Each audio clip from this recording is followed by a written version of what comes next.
औज़ुबिल्लाहि मिनश्शैतानिर्रजीम बिस्मिल्लाहिर्रहमानिर्रहीम। ये आज हमारी पाँचवीं शॉर्ट वीडियो है और आज की वीडियो में हम रोज़ों के कुछ मुख्तलिफ मसाइल पर बात करेंगे कि जो अक्सर औक़ात सवालात आते हैं कि क्या इस तरह रोज़ा टूट जाता है, क्या इस या ये करने से रोज़ा टूट जाता है। तो मुख्तलिफ इसमें आज हम ज़ेर बहस लाएंगे। सबसे पहली चीज़ ये कि थूक निगलना, लोग बहुत परेशान होते हैं कि रोज़े की हालत में बहुत ज़्यादा थूक बनता है और वो निगलते रहते हैं। तो क्या हलक से नीचे अगर थूक जाता है तो क्या उसकी वजह से रोज़ा टूट जाता है? ऐसा नहीं है, इससे रोज़ा नहीं टूटता।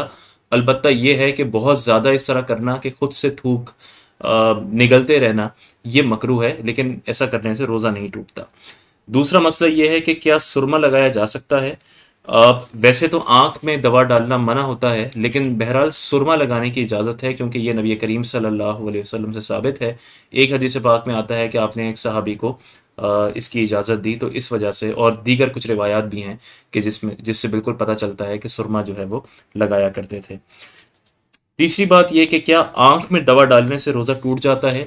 ये ऐसा मसला है जो उलमा के दरमियान मुख्तलफ़ी है, लेकिन जितने मोतबर हमारे नज़दीक जय्यद उलमा हैं, उनके नज़दीक बायोलॉजी ये कहती है कि आँख के ज़रिए हलक का रास्ता है, यानी अगर आप आँख में दवा डालते हैं तो हलक तक वो चीज़ पहुँचती है। जो पुरानी कुतुब फ़िक़्ह है उनमें यह मसला बरअक्स लिखा है, उलट है, लेकिन आज की तहकीक ये कहती है कि बाकायदा रास्ता मौजूद है। इसलिए अगर कोई आई ड्रॉप्स इस्तेमाल करता है, आँख में कतरे डालता है, तो उससे जो उसका रोज़ा टूट जाएगा। चौथी चीज़ ये कि क्या कान में दवा डालने से रोज़ा टूटता है?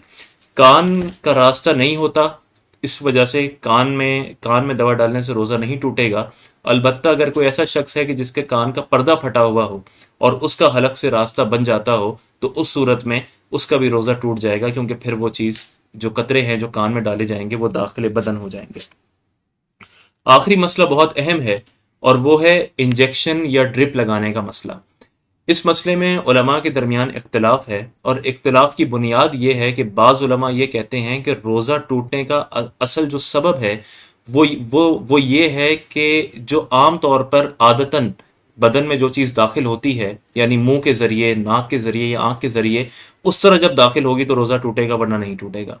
दूसरे उलमा का मौक़िफ़ यह है कि असल जो है वो बदन को तक़वियत पहुँचाना है, तो चाहे वो मुंह या नाक के ज़रिए दाखिल ना हो, बल्कि ड्रिप या इंजेक्शन के ज़रिए जिस्म के किसी भी हिस्से में लगे, उससे चूंकि जिस्म को तक़वियत मिल जाती है, इसलिए उससे रोज़ा टूट जाएगा।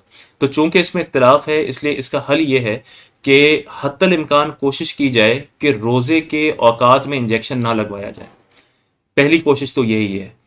अगर ऐसा ज़रूरी हो कि रोज़ा तवील है और दरमियान में ड्रिप या इंजेक्शन की ज़रूरत पड़ती है, तो फिर आप लगवा लें और अपने रोज़े को मुकम्मल करें, तो आपका रोज़ा हो गया, क्योंकि आसानी इस फतवे में है कि आपकी इबादत की तकमील हो।